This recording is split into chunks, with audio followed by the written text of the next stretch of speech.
So thanks for joining me. I'm going to spend a few minutes just sharing with you some of the information that we have been receiving regarding the risk of myocarditis and or pericarditis that seems to be occurring for some youth following the receipt of an mRNA vaccine. So that's either Pfizer or Moderna.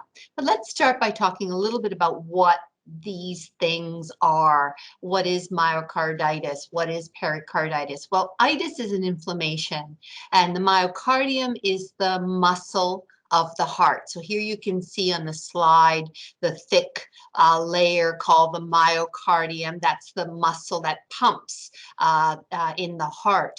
The pericardium is sort of the outer layer. It's almost like a little plastic bag that is adherent to that myocardial muscle. And you can see there it says pericardial cavity. And what happens with pericarditis is that there's a bit of fluid that accumulates in that pericardial cavity from inflammation. So we're talking about an inflammation, and when you've got inflammation in both the muscle and the pericardium, it's called myopericarditis. So these are the conditions that we are going to be looking at a little more closely in relation to the COVID-19 vaccines. What do we know about myocarditis and pericarditis? Well, we know, and here on the right, you can see both a healthy heart and a heart with myocarditis, where you see the muscle is inflamed, and that's the left ventricle. That's the muscle that does the major pumping to the rest of the body. And on the lower right, you can see a healthy pericardium and then a pericarditis, where there's a little bit of fluid in between those layers now of that sac that's around the heart. And these illnesses tend to be mild. They're characterized by symptoms such as chest pains, shortness of breath, arrhythmias or rapid heartbeats. We tend to see these diseases usually, regardless of vaccination, in younger men, and particularly in the ages of 16 to 30. And I'm going to show you a little bit of that data in just a moment. Typically, it involves a short stay in hospitalization just to do the diagnosis, usually get some anti-inflammatories started, something like ibuprofen or Advil, and then people are sent home. And it's typically caused by infection with the coronavirus or other viruses. And in fact, here in this slide, what I'm showing you is that there are lots of causes of the traditional myocarditis that we tend to see. And viruses are a leading cause. You can see here that there are several viruses that we know can cause myocarditis. There's parasites and bacteria and fungi, some protozoa, as well as toxins and other sorts of syndromes. I think it's important to note that with COVID-19, about 7% of the deaths are due to myocarditis. So the coronavirus does cause myocarditis, and it is one of the complications. So hang on to that thought, because we're going to come back to that when we actually look at some of the risks and benefits of immunization. I think this slide is a very important one, because this is what we typically see with myocarditis. And if you look, what I'm showing you here on the slide, and if you start on the left-hand side, I'm showing you the annual incidence. So this is per 100,000, there's an incidence incidence of 0.8. This is American data, but you can see that there's two peaks to the incidence. You can see that we have a peak for the zero-aged infants. So that's where, and some of this, I think much of it is due to viral infections around the time of birth or before infants are immunized. And then you can see that there's a second peak that starts going up a little bit aged 14, 15, a little more. And then you can see that for the ages of 16, 17, and 18, there's a sustained peak. And so this is what we typically see each year with myocarditis. And what I'm showing you on the right-hand side is that when you look at those the incidence, you can see the majority in the black bars are males. So this is predominantly a disease that impacts men or males more than females, and the incidence does tend to go down as males age. So it is, as you can see, what we call a bimodal, two peaks, typically a pediatric, young adolescent, young adult disease of males. What is giving us concern? Well, it was Israel that first noticed, and they were ahead of us with immunization. And between December of last year and May, they had a total of 275 cases of myocarditis, and they track the incidence. But when they looked a little closer, they found that almost half of these cases seemed to happen within the first few days following immunization with a COVID-19 vaccine. When they looked a little closer, about 27 cases of the 5.5 million individuals who were immunized had it after a first dose, and about 121 cases, again, of about a little over 5 million people at this point, had it after a second dose. Many of those individuals had pre-existing conditions, so we're already at higher risk for myocarditis.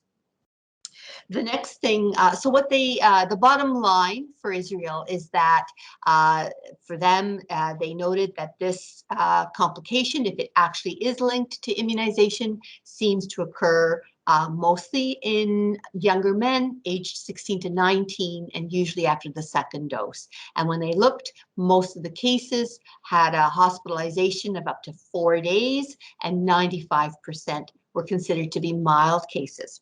So that's the Israel signal. But the USA also started picking up a signal. And again, so since April 2021, they noted increased cases of myocarditis and pericarditis following Pfizer or Moderna immunizations, and not after the Janssen vaccine.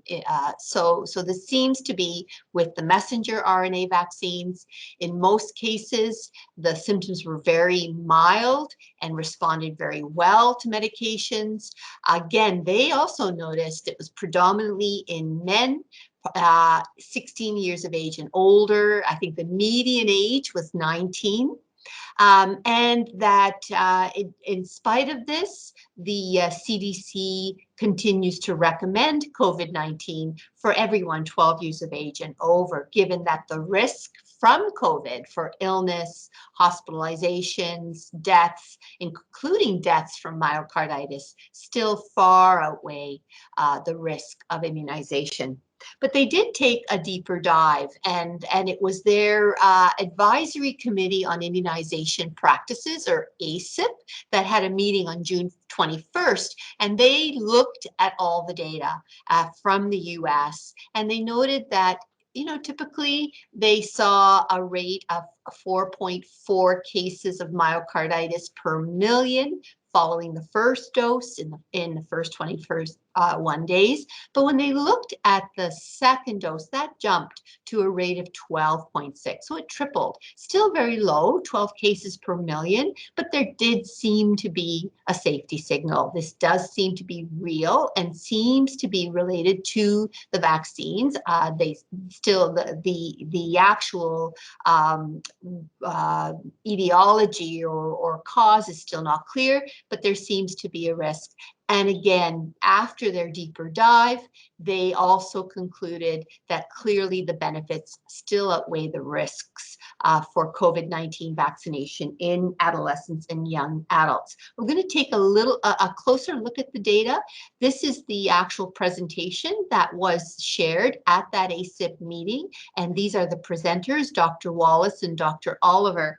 And they looked at benefits and risks, and they centered on that. They looked at that second dose by age group. And what this slide is showing you is that, so they looked at the 12 to 17-year-olds, the 18 to 24-year-olds, and the 25 to 29-year-olds. And on the right-hand side, that's the cases of myocarditis per million doses of vaccine given to that age group.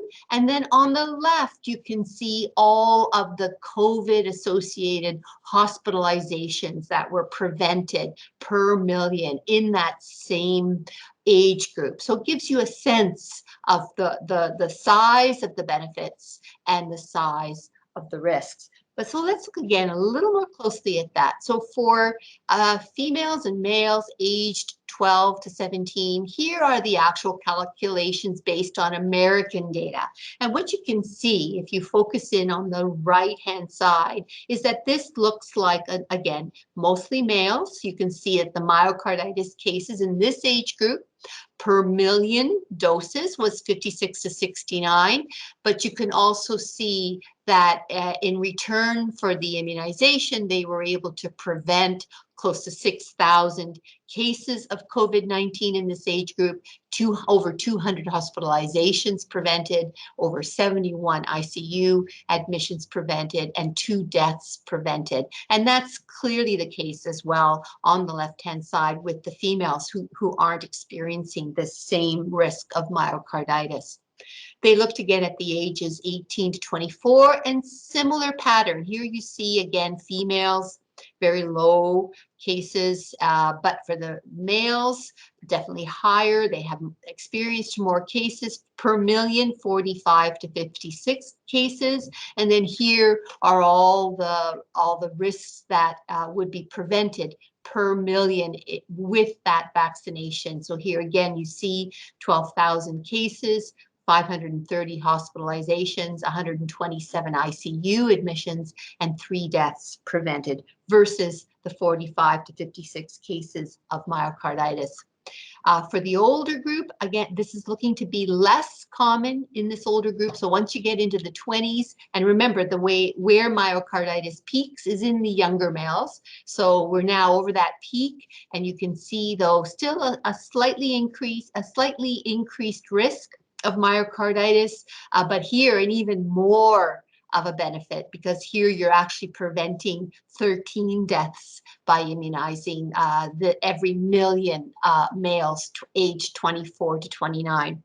So this was presented at the ACIP meeting, and just to qualify this benefit risk analysis, what they found was that there's a positive balance for all ages and for both sexes, and that this does consider individual benefits versus individual risks. That the benefits are likely an underestimation because it only uses reported cases and reported hospitalizations, which is probably just a fraction of the true cases in the population. So there is, and also acknowledging that there still is some uncertainty with the true rates of myocarditis following mRNA vaccines. I mean, typically when you start looking for things, sometimes you find more.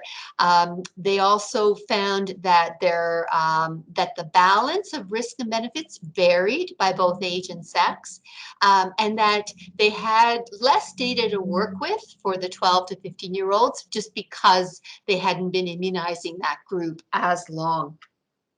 But the actual, they also went on to say that there are some population level considerations in that there really aren't any alternatives to the mRNA vaccines for adolescents. So, and that vaccination does not only protect the individual, but also allows them to go back to more of a normal life. So there are additional benefits that weren't quantified in their analysis. Certainly that the more that people who are immunized, the less community transmission there is. And so in fact, there are other benefits because it protects against the emergence of variants. And that really, when you look at who gets COVID-19, that racial and ethnic minority groups are at higher risk, and for them, potentially the vaccination gives them even more of a benefit given their increased risk. So what's happening here in Ontario and Canada?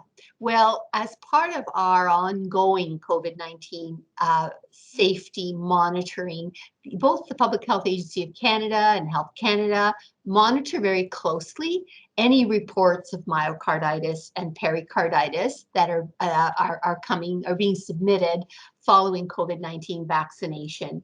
And so we have both what we call a passive, but also we have an active Canadian safety surveillance systems, in that we are asking a proportion of people who are being immunized to participate in active surveillance. So we are monitoring, we're collecting the data, and there have been a small number of reports of both pericarditis and myocarditis following vaccination with a COVID-19 mRNA vaccine here in Canada. We weren't seeing higher rates than were expected in this group, but that might be because we haven't been immunizing as long as Israel and the USA. And our immunization experts, NACI, did review the data, and their advice so far is definitely to continue offering immunization for young people and for parents to be making an informed consent, fully aware of the risks, including the small risk of myocarditis and pericarditis, but also that if anyone does experience myocarditis following a first dose, that they should pause and not go on to receive a second dose until we know a little bit more about this problem. Here in Ontario, currently we are only using Pfizer for youth aged 12 to 17 years, but we do expect Moderna to be approved shortly by Health Canada. We went ahead and immunized as a priority First Nations and Indigenous youth, so they've all had their second doses, at least those who are interested. We also started early with the youth that are living in the Delta variant hotspots. They started at before the end of June to be able to book that second dose. We also know that there have been youth that were essential workers. Perhaps they worked in nursing homes or performed other essential work that went ahead and had their second dose. And now we are at a point where everyone in Ontario is able to book their second dose according to the accelerated schedule or product monograph. So that's within 3 to 4 weeks following their first. So we now are providing second doses to youth here in Ontario. So if there truly is a safety signal, and there appears that there may be, then it's important to make an informed decision. So that I truly encourage you, if you're a parent, or you if you're a youth or young adult, to take your time, read up about the vaccine, and if you have questions, speak to your family physician or your nurse practitioner. If you're someone who has some risk factors or has some underlying cardiac issues, speak to your pediatrician or your cardiologist about whether or not you should go ahead with the COVID-19 vaccine. It's important, if you are immunized, to monitor for symptoms of myocarditis and pericarditis, and that is, shortness of breath, chest pain, or an irregular heartbeat. all of those should be reasons to seek medical assessment. And right now, the best place to get that is in the emergency department, where they're able to do the diagnostic imaging that you need in order to identify if this is what's happening. From what we have seen, we would expect to see about one additional case of myocarditis for every 100,000 immunized. And that's using the American and Israeli data. And just to emphasize that the risk-benefit analyses that have been done still show that there are benefits to the COVID-19 vaccines, and that those benefits far outweigh the very small additional risk of myocarditis or pericarditis. So that brings me to the end of this short video and presentation. I hope you have found this helpful. If you have, feel free to watch it again or share it with others.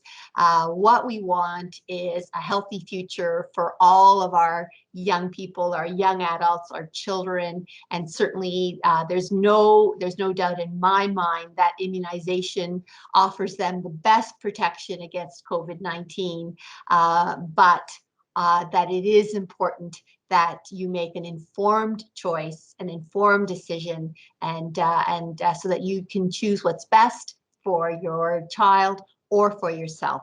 So thanks very much. Bye-bye.